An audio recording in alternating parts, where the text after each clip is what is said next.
I'll come to you. All right. Thanks. My name is Malcolm Morrison. I've given this presentation some. I do covering, that part is true, but my real kind of niche is on using latex paint on home-built aircraft. So there are home builders here that are actively building. Okay. How about fabric covering, guys? Any metal? Who's doing metal?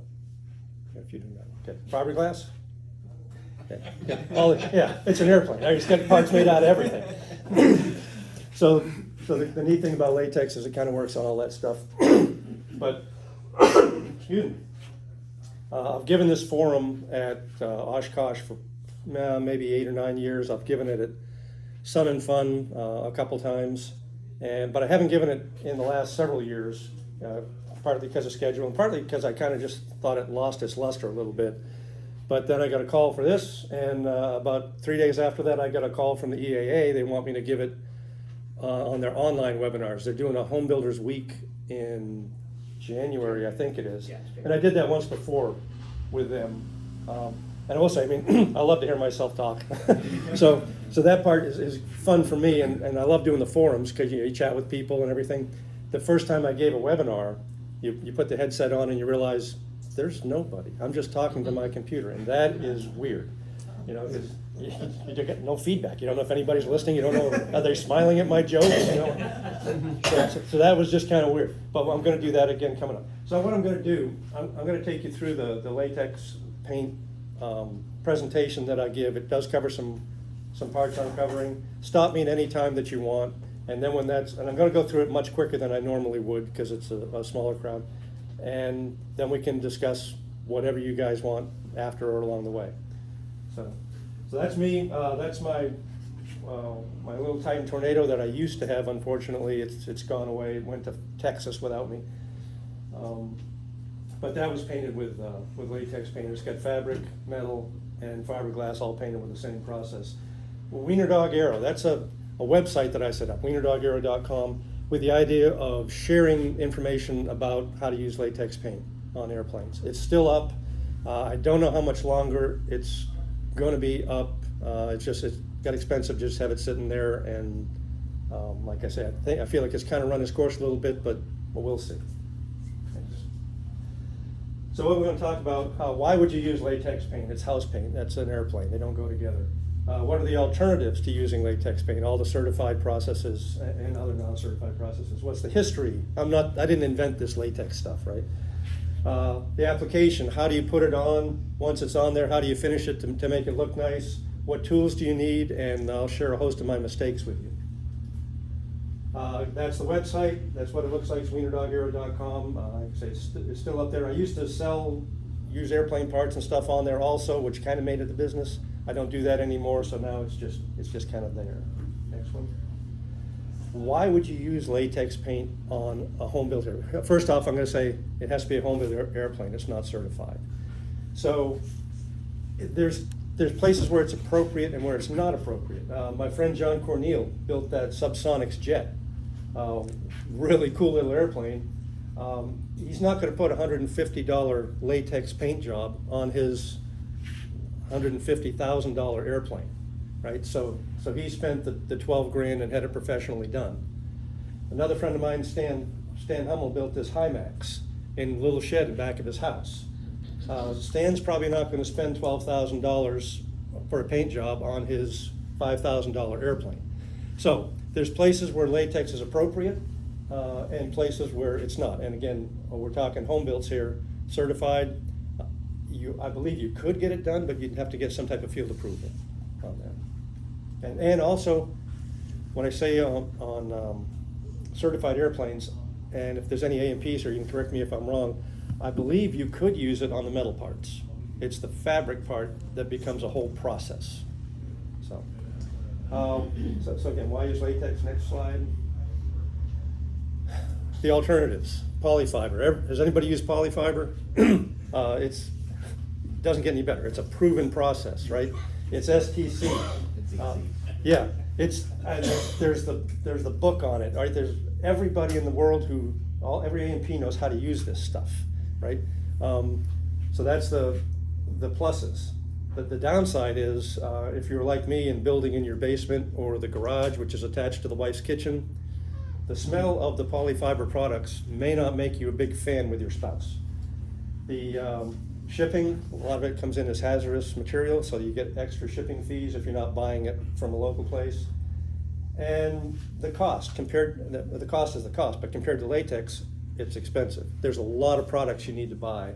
The polyfill, and I can't even remember what they're all called. But it does exactly what it's supposed to do. It is a great product. Next one. Storage system. Getting away from the smell a little bit. Storage system is a water-based process, and it's also STC, so you can use it on certified airplanes if you follow their entire process. Storage system is a little more expensive. And I've not used the entire storage system. I've used some of their products. People have had some issues with the final coat. So it seems to be a little tricky getting that on. My guess is it's really probably not that hard. It just takes a little education to know what you're doing with it. But storage systems, you don't have the smell, and there's a few things about storage systems like their glue I like hands down better than the polyfiber glue. I'll talk about that in just a minute. Next one. Vortex. Any model airplane builders here that used to put the monocoat on the airplane, right? It's just all pre-colored, you just iron it on. That's what this is. Yeah, it's pre-colored. You put the glue down and glue it on and shrink it up, and you're done. So there is no smell. It is super lightweight. It's lighter weight than any other process you can think of because everything's all built in. You're not adding other coats and things on top of it. It is also hands down the most expensive. So it's very lightweight. It's quick, probably easy to use. I have not used it. It is STC, so you can use it on your Piper Cub or your Aronca Champ or whatever. If you're okay too with a flat color, like if you like real glossy paint, that's not what this is. This is more of a matte finish. And because it's all pre-colored, you do have kind of a limited set of colors. You just got whatever ones they have. But for no smell, lightweight, quick, if you got the money, that is an awesome product. Next one. Before I get into latex, I mean, there's a few other ones. There's Superflight. You may know any of the other finishing products. Randolph Dope. And so there are other products, kind of like polyfiber, not quite as popular. They're out there. They're STC. Some are a little quicker. But you do get into a lot of those same issues with smell and cost are the two things that I consider myself frugal. Most people say that's optimistic. I'm really cheap, which is why latex falls into my realm. The advantages of latex: unlimited colors, right? You go to Sherwin-Williams, whatever color you want. If they don't have it, they'll mix it for you. The finish on it, anywhere from flat to high gloss. And I'll show you that high gloss does actually work. And the cost, it is a fraction of the cost of other products, but it's not STC, so you're not using it on your Champ or your Cub. Next. What about automotive paint? You didn't really cover that. Yeah, thank you.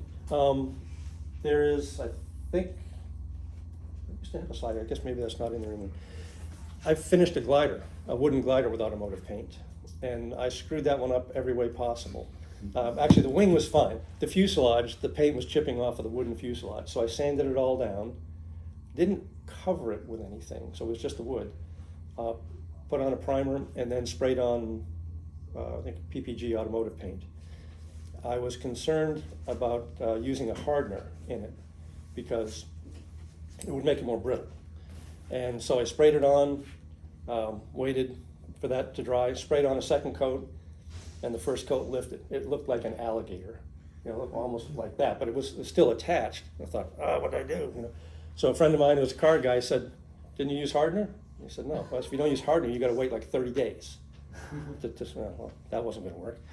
So he said, "Just sand it out and buff it." And I did, and it kind of worked. It looked okay from a little ways away. There's flex agents you can put in there too that work. I think for an RV, for something metal, automotive paint is great. Over fabric, it's more of an issue. I haven't talked to anybody that's used the flex agents in it successfully, but I've seen a lot of airplanes fabric airplanes that have been painted with automotive paint, and eventually you start getting the rings, right? You know, that just crack rings that work their way out. But on metal, automotive paint, absolutely. Fiberglass, probably also. You need that flex agent, because the fiberglass expands and contracts and it will crack. It will, like the fabric. I can testify to that. Okay.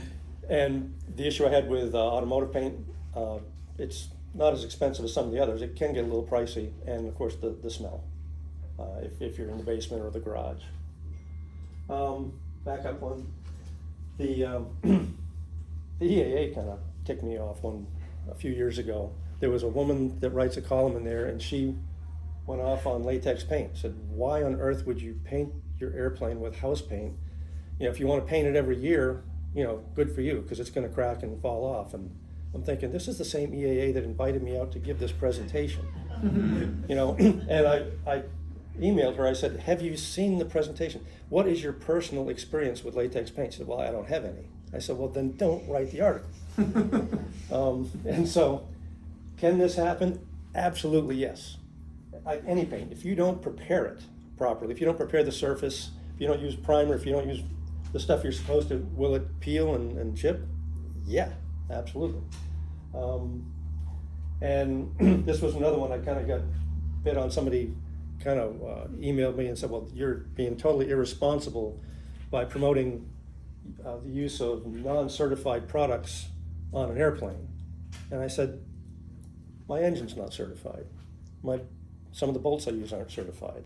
My propeller's not certified. My wheels aren't certified. My brakes aren't certified. It's a home built airplane. There's nothing certified on my airplane, right? It's a home build. It's up to the home builder to decide at what point they want to use what product.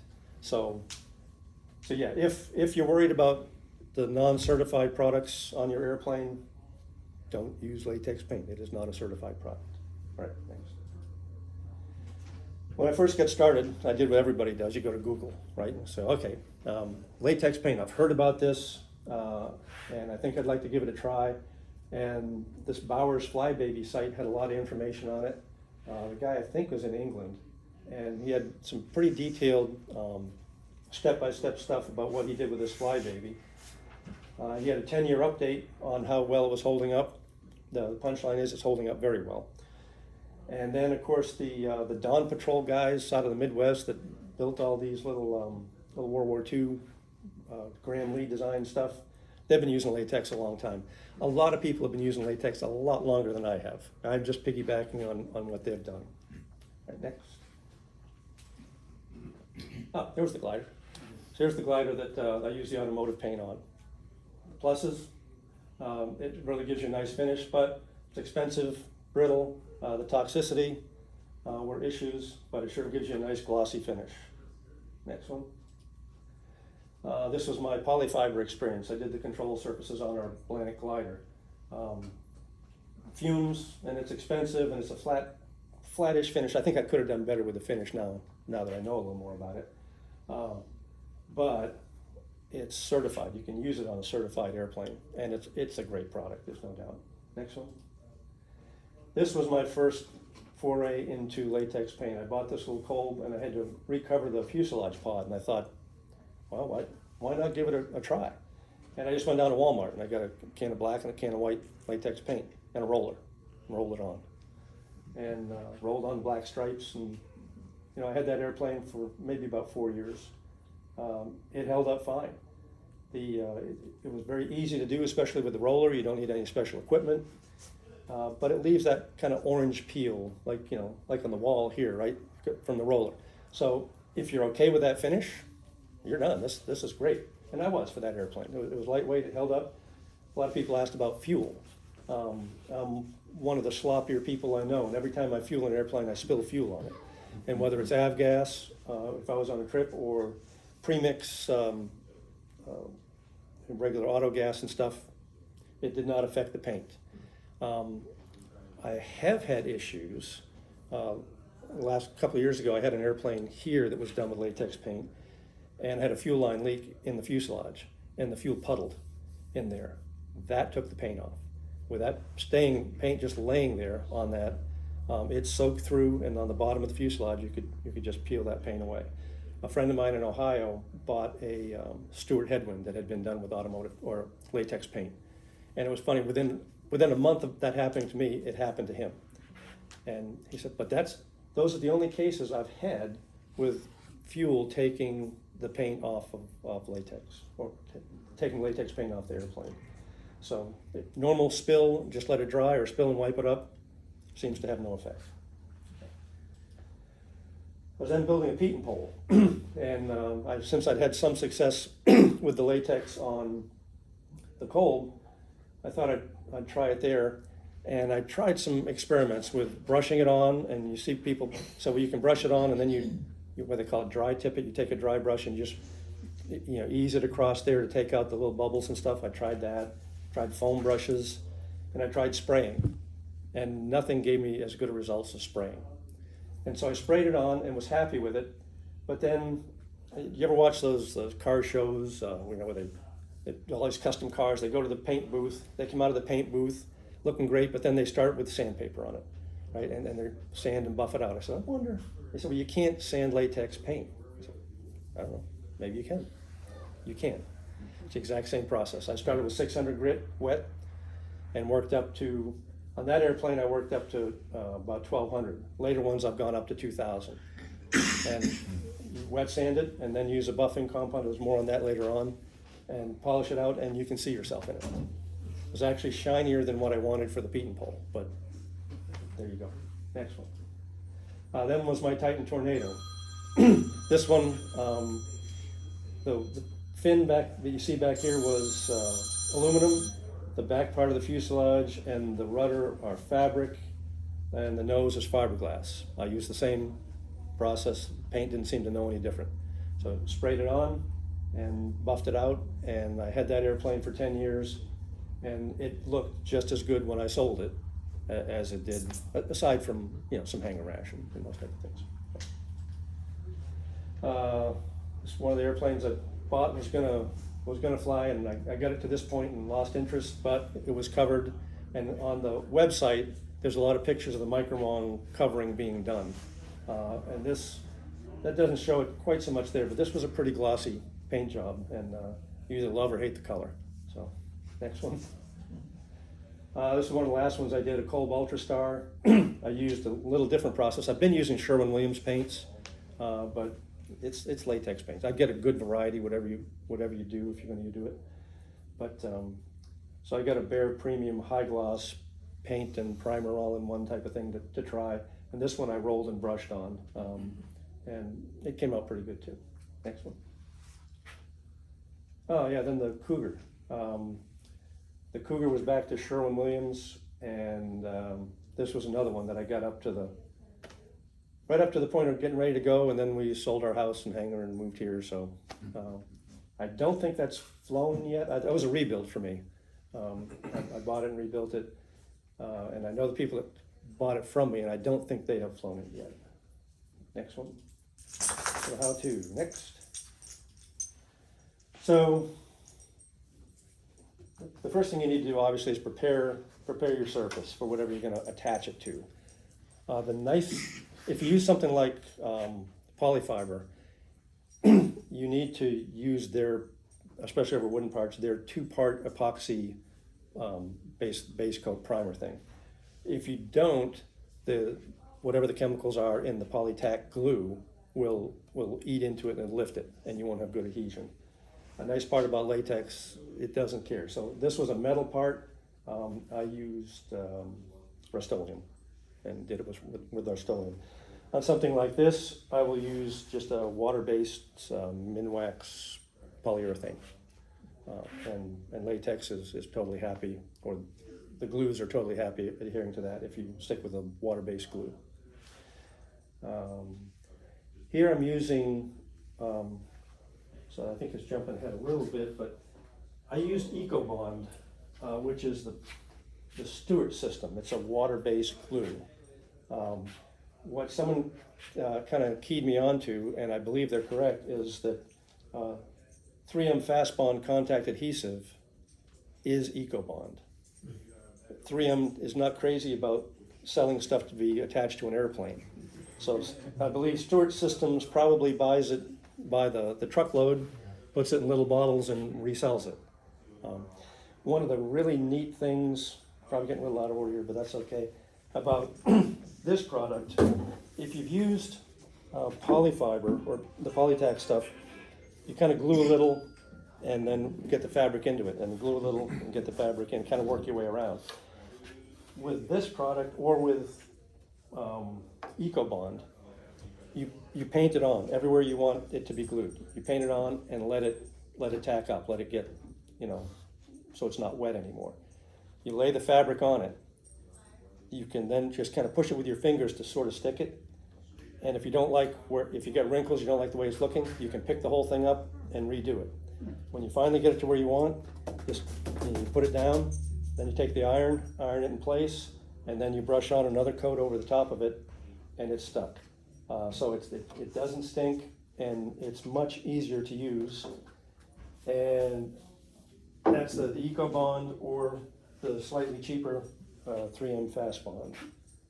And I use, being that they're home built airplanes, I use uncertified materials. Is that what you use?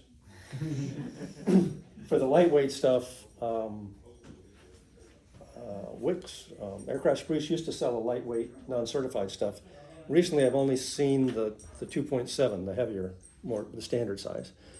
The lighter stuff now has been moved to the fiberglass page, and it's called Peel Ply.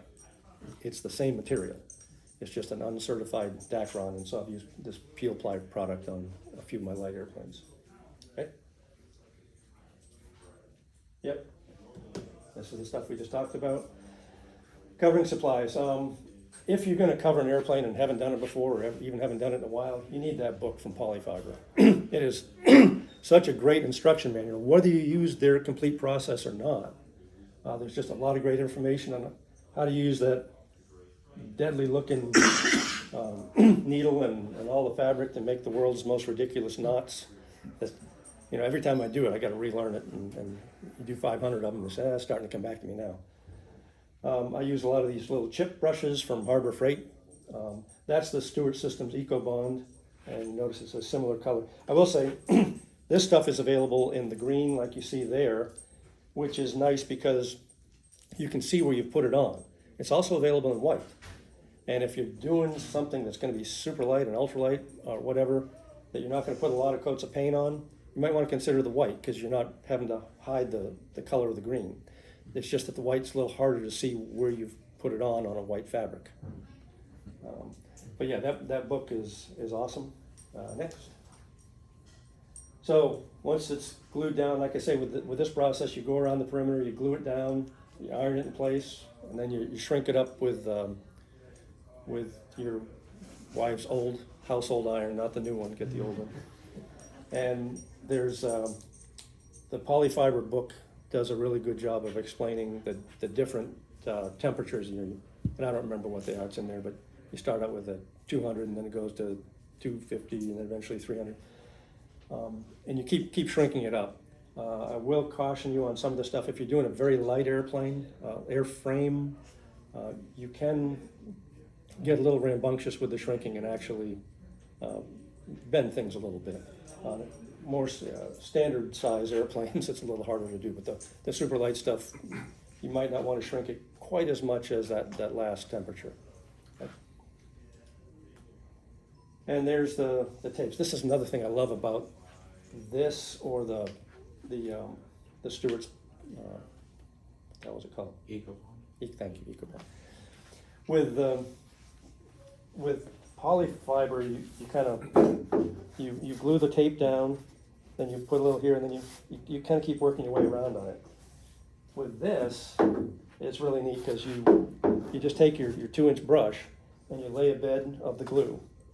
Then you take the tape, put that right on it, and take I use those blue heavy-duty paper towel things. Lay some more glue on top, and then you just take it and wipe it, and it's done. And it's very, very quick, very easy to do, and pretty clean. Okay, next. The amazing power of DoxyClean, yes, that was my little joke there. The, people ask me, what do you do to clean it? Do you use any detergents or anything on it? I don't use anything special. Lots of times, I don't do anything with it unless I think I've got something on there. And if I do, I just will spray with like a little 409 or Windex type of a cleaner to just get any goop off. Next. So then I put on the first coat of thinned latex primer.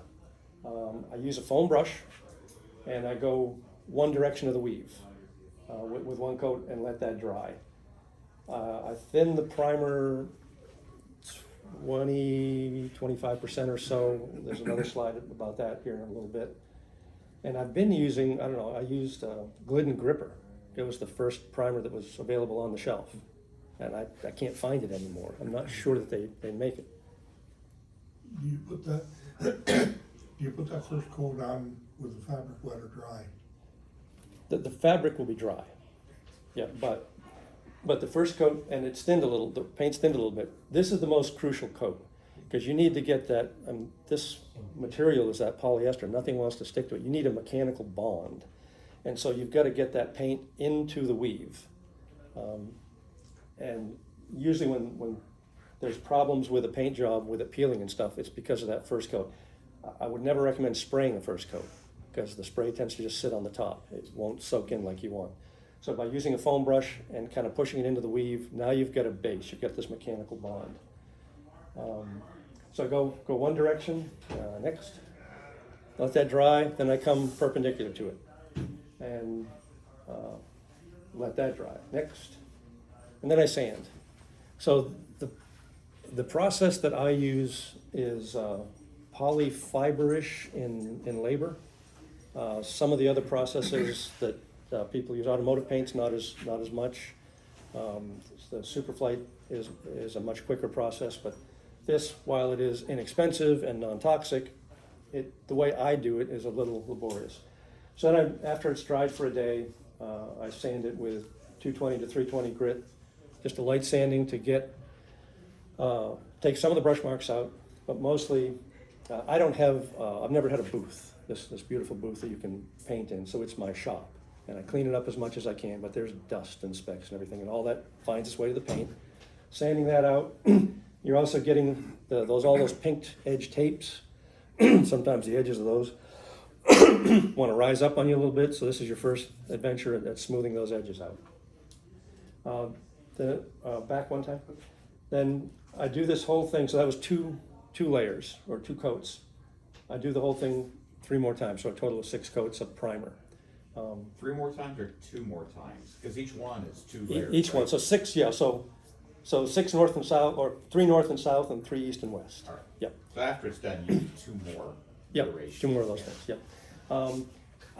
Again, the primer is thinned, the primer dries pretty quickly, and the primer sands pretty easily. So that's why I kind of build up the weave. And what the polyfiber is polyfill?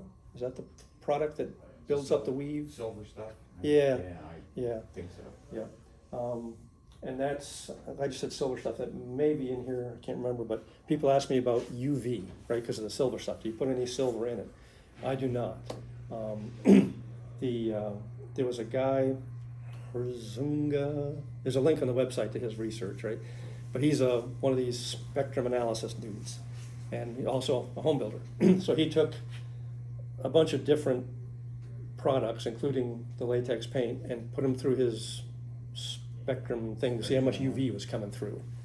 And it turned out, so early on, people were concerned about that, and the first couple coats, they would put flat black on their airplane, on their home build, thinking that it's black, it's going to block stuff out.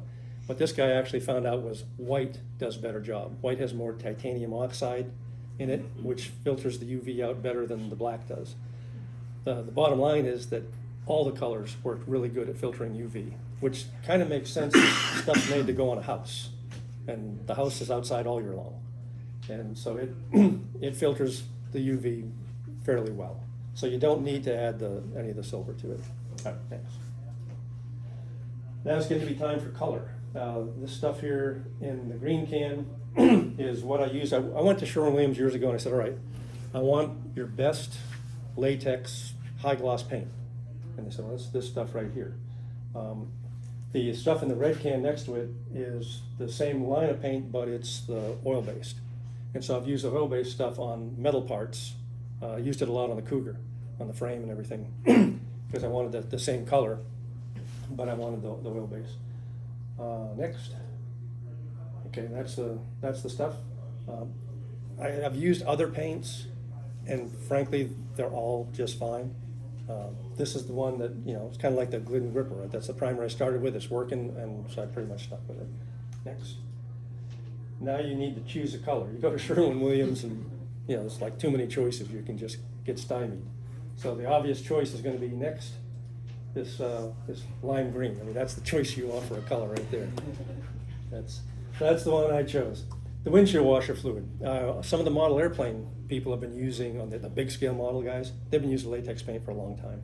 And they like to use windshield washer fluid to thin it with.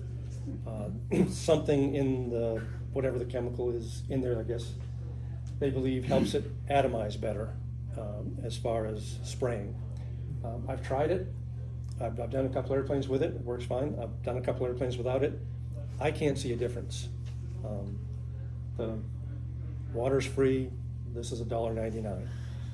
I said I'm cheap. All right, next. Viscosity. I used to say, well, you thin it, I don't know, about 20%, 25% until it seems about right.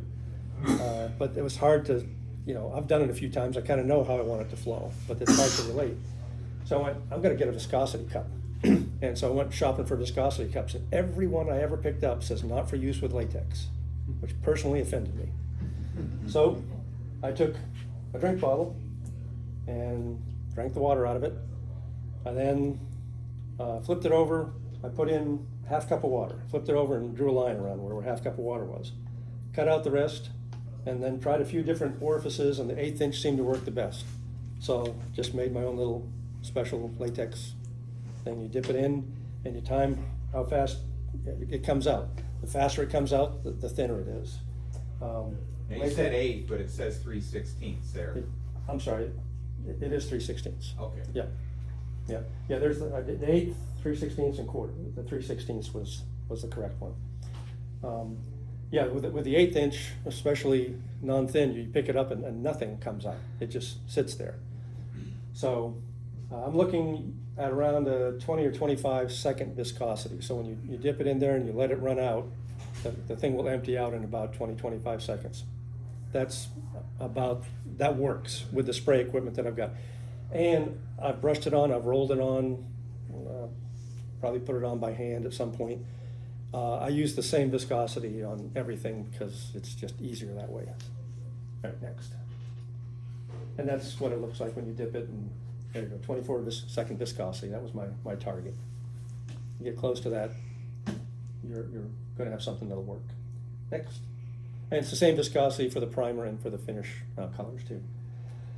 Paint booth supplies. Of course, I put drop cloths around my shop. I put the cheapy Harbor Freight cloth on the floor. Don't use plastic on the floor. You will get wet and fall. And that's about it. Next. There's the paint booth. Ready to go. Next. So when I decided I was going to spray, I had a spray gun, inexpensive one, believe it or not. And I had another spray gun that came with an old compressor, and then I had one of these little touch-up guns. So I tried them all. Most of them, even the thin latex, just wouldn't spray it. You'd have to get it so thin it was like water before they would spray it. Except this one. A little bigger orifice on this Harbor Freight $12.99 spray gun, and it sprays the thin latex just great. And I was in love with this gun. I also started, I went to Lowe's, started looking around, and I came across that one in the back, and it says latex spray gun kit. So I thought, I bet it'll spray latex, and it does. It sprays latex just fine, but it's $50. And after one airplane, I clogged it up, and when you clog something up with latex, you are not getting it clean. And I don't care what solvent you put in there, it is staying. Next. But then Harbor Freight for $7.99 had this little purple gun. All right, now we're talking. This does a great job of spraying latex paint, thin latex paint. And you can't buy a good brush for $7.99. One of those guns will get you through an airplane. You just, clean it out after every time you use it. And if you happen not to get to it in time, well, it's another trip to Harbor Freight and another $7.99. So, next. And that's all there is to that gun right now. So when you clean it, I feel like a Marine, right? You just start taking this part, just goes here, wash it out, field strip, back together. Yes, sir, here we go. So I can clean that out pretty quickly in the sink. And again, we're using Do you just latex. use water to clean it out? Or? Yeah, I do. Okay. Yep, just water. Yep. Next. So then goes on the color coats, lime green. It goes on the exact same way. One coat, north-south, next. And then once that's on, so you can probably see the dust specks here, right? Again, I don't have this beautiful clean shop. If you did, that's great. You'd probably save yourself a little bit of sanding. But I want to get those out of my finish as much as I can. So here, next, I do 600 grit after each coat. And I do it wet. And this is a bad picture because it shows me sanding without using a block. It's much better to use some type of a block so you're not getting that fingertip pressure on something. They make little custom foam blocks, which are great. A sponge, a little sponge cut down works just as well, and helps keep the water. Yeah. Speaking of, use I call it a flexible block. Yeah. A drywall sanding block. Mm-hmm. It's nice and flexible. Yep. Put your paper right on it. Works great. Okay. Yeah, works Yep. great because you get to a contour, it just follows the Right contour. around it. That's what you need. Works good. Yep. All right. Next. So as you're sanding this, of course, especially that first coat of color, there's all the little pinked edges that are raised up. There's spots where there's bumps of glue that didn't quite get smoothed out. Any rib stitching, those little humps. You tend to, it's pretty easy on that first coat to sand right through your color.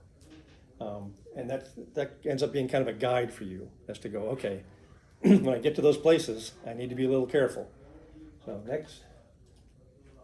And so now here's after that fourth coat of color. It doesn't look too bad. It's a kind of a moderate shine, and for a lot of people, they're done at this point, right? But the paint's on. It's a nice color. The shine's not too bad. You may have some dust specks and stuff in there, but if you're ready to go fly, put it on and go fly. I was a crow in the past life. I like shiny things, I think. So next. So I'm gonna wet sand. Here's my supplies, an old bucket. And I was starting with 600 grit on that final coat. I've switched now to start with 1,000. And I do 1,000, depending what I have around, 1,200, 15, and now I've even discovered 2,000 grit for the final thing. It doesn't take a lot of time to do the sanding. Next. And there, so here now I'm using the block. This is a much better picture. And as I'm sanding here in that final coat, I'm being very careful about those the taped areas, all the pinked edges, and any protrusions that I have underneath there that I don't need to worry about. So I will sand I call it the field, this area in between here with the block and all the grits. When I get to the tape, I usually sand that excuse me, just by hand so that I can feel it, and just with 2,000 grit. And that seems to work okay. Don't do as much damage of going through the final. If you do end up going through a piece, a high edge here or whatever, just take a little artist paintbrush, a little model paintbrush, and you can go back with the paint and dab it on, and you'll never know the difference. Next. So at this point, you've gone, okay, very nice. You just ruined my paint job. It was kind of shiny, and now it's dull and flat. So we haven't ruined it. It's just a process. Next. Now's the time to sand or buff. Chicago Electric, Harbor Freight. Right? I've had that thing for 20 years, and it works great. How pictures? How heavy is that grinder? It's fairly heavy. Yeah. That's a problems I've run into with getting older, getting weaker. I understand. And boy, it's easy to, screw up the project. That one's heavier. Harbor Freight has another one, a random orbit, one like that that's actually lighter. And you get the smaller pads with it too. I've just, trying to think what I used that on. That's the last one I bought. And I definitely like it. But it is lighter and easier to use Yeah. than this. This one, being bigger and heavier, you can get carried away with it too and do some damage. The random orbit lighter one that they have is easier to use, and you're less likely to screw things up. Yeah, Yeah, dig in. yeah. When I first started doing this, I used the wool bonnet. Not crazy about the wool bonnet because it gets dirty and it's harder to clean. So I switched to the foam ones, and they're great. Again, Harbor Freight, they're available there. And I use a couple different, what do you call it, coarsenesses, I guess, of those bonnets. Here's the 3M Finesse polishing compound. I use that, excuse me. I used that on the first couple airplanes I did. Next. Where do you get that compound at, out of curiosity? That I got at an automotive store. Okay. Yep. But I have switched to this now. This is McGuire's Mirror Glaze, available at Harbor Freight. Cheaper actually on Amazon than Harbor Freight. And it comes in a variety of different grits. So I like to start with the Ultra Cut compound over there, the 105, and then I switch to the Ultra Polish at the end. So this is, for me, it's a two-step process. And when I use the Ultra Cut, I use that yellow bonnet over there, yellow foam. It's a little coarser. And that is going to take out any of the sanding marks that you've got that are left in there. And it leaves you a pretty good finish. But then if you go back over it with the softer black bonnet and the Ultra Polish, that is really going to bring the shine out. The polish, you really can't hurt anything with the Ultra Polish. If you get a little carried away with the compound, the Ultra Cut, you can burn your paint. So one of the keys is to not using a lot of pressure and not letting it dry out. If your compound dries up, I'll dip. What I do with that thing is I dip the pad and then I spin it to fling the water off. Squirt the compound on where I'm going to do, and then start working it in back and forth. Not letting it dry out. It dries out, then you get heat, and the heat will screw up the paint. Next. And that's kind of what it looks like. You can sort of see the reflection of the wax there, and of course then just car wax is what I use over top of everything. Next. And there you go. Kind of a shiny job now. Now time to go play golf. So that's the whole process of getting it. Like I say, the last few steps, the sanding, the polishing, and everything like that, if that's what you want, that's where you go. If that's not what you want, you've been flying for a week. So, next. Few different ways of doing it. I brought some samples with me, but up in the corner is the paint that was sprayed on a piece of aluminum. And, it's pretty shiny, everything. Down here is that same piece after it was sanded and polished. The pictures don't really do it justice, but it's a lot different appearance to it. So for me, it's worth the extra work. Next. Rolling. People say, well, you spray it, can you roll it and brush it? Absolutely. The Micromong biplane, I rolled everything on the fuselage on that, and that worked out great. I do use just a piece of glass as my paint tray. If you use a regular paint tray with all the ribs and stuff in it, that pattern gets transferred onto the airplane. So you need something smooth. A cookie sheet, anything like that will work. I just use those high-density foam rollers and the cheap throwaway brushes, and it works. There's the rolling leaves a little bit of orange peel still, more so than spraying. Brushes leave brush marks. So if you want that high gloss finish at the end, there's a little more sanding involved to get that out. Thanks. There's the front of the Micromong. The fuselage was sprayed, but the blue was all done with a roller. can't see a whole lot in that picture, but next. And then this was one of the last ones I did. I wanted to try something different. So I rolled this on, rolled the paint on, and then I took a foam brush and just dragged it to try to get the rolling marks out. I don't know that I'd do that again. It works, and I think there's one more picture next. Okay, so that's, I mean, it's not a bad looking finish. You don't need any spray equipment, no drop cloths because you're not, you know, getting overspray and everything like that. So it's a process that works, but my personal preference would be to spray. Next. Okay, next. That's the micromone wing. You can see it was a fairly glossy finish that came out of that. And that was sprayed, polished the whole system that we just talked about. Next. This was a guy named Gary Booth that had been following what I was doing, and he was working on a baby ace. He brushed that on and polished it out, and it's a pretty glossy finish. Next. Dave Orb built this 701, and on the painted parts he used the latex process. This is over fiberglass on the nose and aluminum on the tail surfaces. He seemed to do a good job and was happy with it. Next. It's a friend of mine from Canada, Jim Scholes. This guy's a nut. He he used that process on the airplane. He sprayed it and said, that's good enough for me. I'm flying.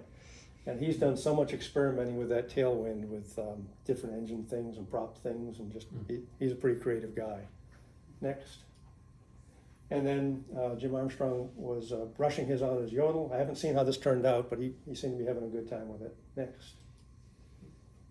This was one of my favorite projects. I bought this at a junkyard in Ohio when we were in Pennsylvania and drug it home and converted an old trailer frame for it, and it was a mobile playhouse. We'd take it around to EAA events, and it had the whole cockpit and everything in there. Kids could get in and bang the controls around and do it, and grandkids would sleep in it and had this crawl through the back and go out the slide. But this was just rolled on latex paint, lived outside its whole life, and it seemed to hold up okay.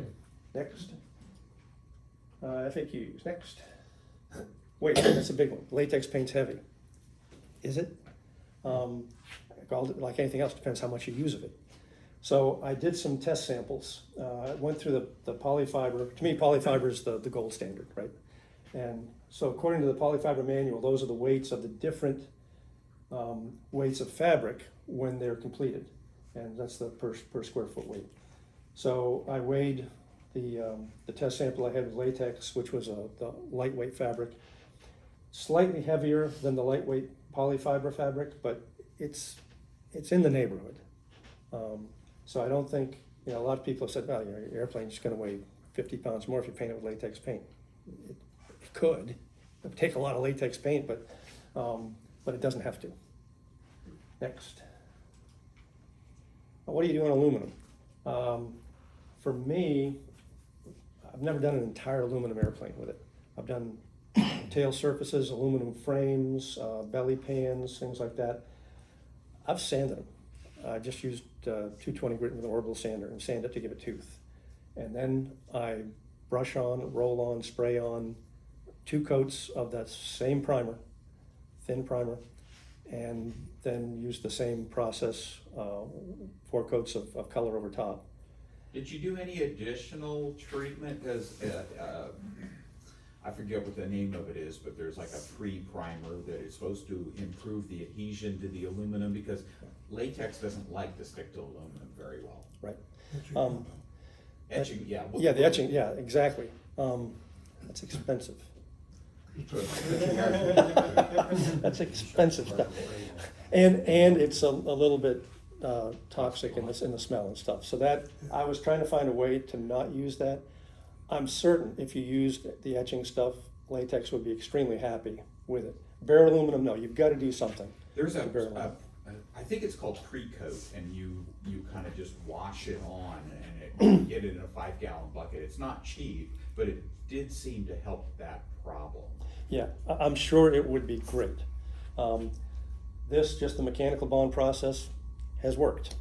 I haven't had any problems with it separating from aluminum. The guys that I know that have used the same process on the 701 the stuff that Jim did on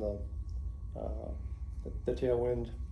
Have not had any issues with it separating. So, but I like the etching idea, but cheap. Next. And here's the piece I was doing on the belly of the Cougar. It was a lovely brown, and I didn't like that color, so I just sanded it down, a couple coats of primer, and then sprayed on some next. In fact, I think next picture, and that's what it was, and it works. It does work. Next. Wheel pants on my tri-pacer. Didn't have wheel pants when I got it, so I found wheel pants, but they weren't the right color. So that's the color that my tri-pacer was. I took 2 inspection covers off the airplane, went to Sherwin-Williams. I said, can I get a quart of each of these? And it matched perfectly. And so this was done over fiberglass, same process as you do over metal. You just sand it, primer, and there you go. Next. These are fiberglass nose bowl, aluminum top cover on the Micromon. So different materials, same process. Next. Mistakes. I love this thing. I used to have this in my office. It says, it could be that the purpose of your life is only to serve as a warning to others. This describes me a lot of the time. So some of the mistakes I've made. Next. One is on tape. I did this on the Peyton pole. I thought, boy, to get a nice clean tape, clean edge, they sell, 3M sells this fine line tape down here, and everything, but Harbor Freight sells electrical tape. It's just vinyl tape, I put that on, I sprayed, I pulled it off, and it pulled the paint right with it. It's too sticky. The 3M stuff works great. The blue painter's tape is the more economical approach. It works great. You do get a little bleed through, more so than with the frog tape. Frog tape comes in 2 different sort of stickinesses. The green is the stickier, the yellow is the less sticky. My preference is the yellow. It sticks well enough, and it's much easier to, I don't know, I just like it better. I like the feeling you get with it better. Next. So there's the bleed under, painter's tape, regular brown masking tape type of stuff. You get that. Here's where, if you do the whole process, this isn't a big deal, because you're going to come back and you're going to sand that out, and it will disappear. It's just sitting on the top. If you're just going to paint and go fly, well, you got to go fix that. Next. Too complex. I was an idiot. Holy cow. I mean, you can draw this up on paper. It looks pretty neat until you go to make it happen. And then this was just way too complex. If I just wanted to build forever and never fly, yeah, I guess this is what I'd do. But having been down that road once, keep the paint job a little simple. Every time you mask something, you're going to have to deal with bleed through or, issues. So don't get carried away. Next. So this was it. With that white base coat you put on, do you sand it before you before you mask and put on the next coat, or do you just spray the next coat? Sand it. Give that paint a little more tooth. If what happened here, I didn't sand it, and as I peeled the tape off, I was obviously peeling the black off with it. And I didn't let it, I let it set for a day or 2. And letting it set longer might have been the issue, I don't know. I did have some success with a hairdryer. I went and ran over things with a hairdryer for a little bit, and that seemed to help it adhere a little better, and the tape's not peeling. So, next. This was weird. I couldn't figure out what this was for a while. I had my paint a little bit too thin, so it was a little bit runny. And so what had happened is I did the top of the wing all the way through, so it was ready. And I sanded the color and everything. But as you wet sand, of course, the water comes down and you get these formed droplets underneath the wing. You have to take and dry those off, and I didn't. So the slurry that came with it, whether it was the paint itself, whether it was the fine grit in the sandpaper coming off, or some combination of that, would form these little drops. And then when I sprayed the next coat of paint on, the paint ran away from them. And it took several coats of paint before I could cover that up. So when you're wet sanding, don't let the paint, the globs dry on the bottom. Just make sure you wipe that off, and you won't have those issues. And if the paint is thick enough, it tends to cover that up pretty well. If the paint gets too thin, runs away from the edges of the pink tape, runs away from anything. So the pigment in it just heads downstream. Next. Summary. So latex paint stuff, economical, non-toxic, unlimited colors, spray it, roll it, brush it. Good durability, it's held up pretty fine. It will not hold up as well as auto paint. It will not hold up as well as polyfiber. Those are harder finishes.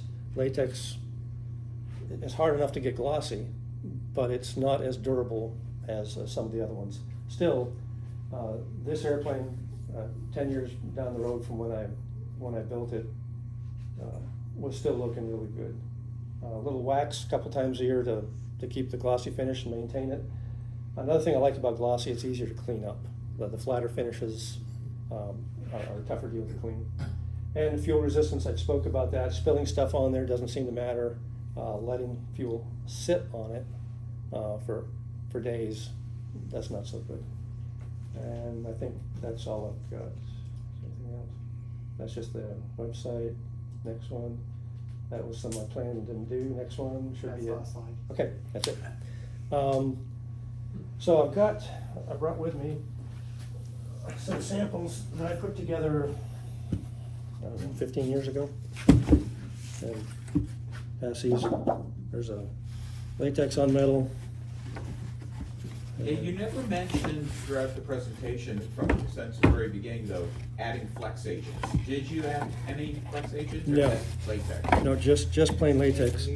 This is interesting when I kind of did each step of the process on these. That's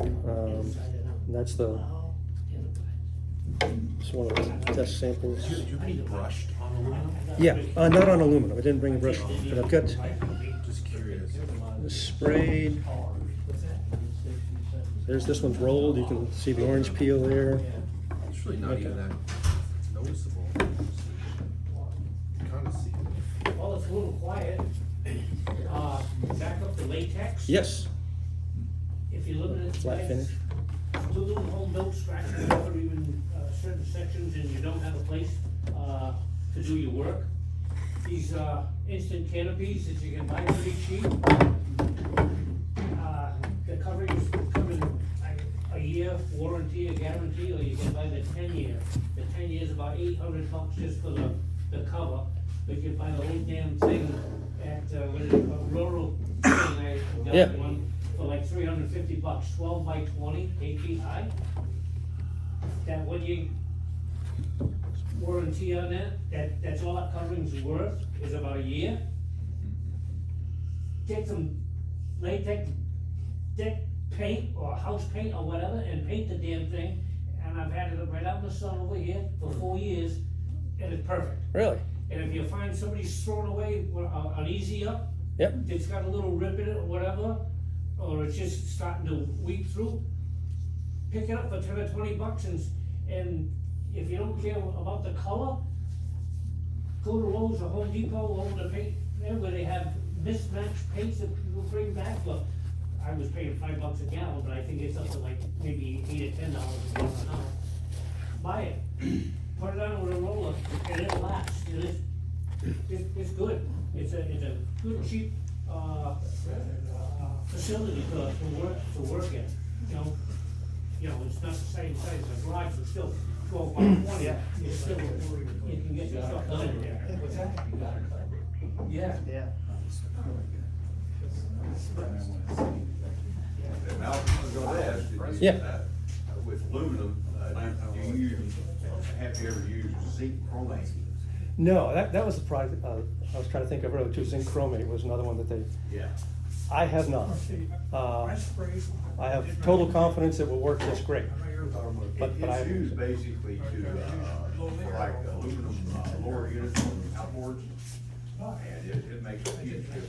Yeah. Otherwise, maybe- Right. Anti-corrosion and all that good stuff on Right. there. The second thing is, that nano ceramic polish now, how does that, you know what I'm talking about? Nope, Okay. There's a new polish, it's very easy to put on, and it's supposedly nanoparticles, and, imparts an incredible shine. Looks like on our Okay. finish. Just incredible. I don't know whether it would interact with the latex or not. Wow.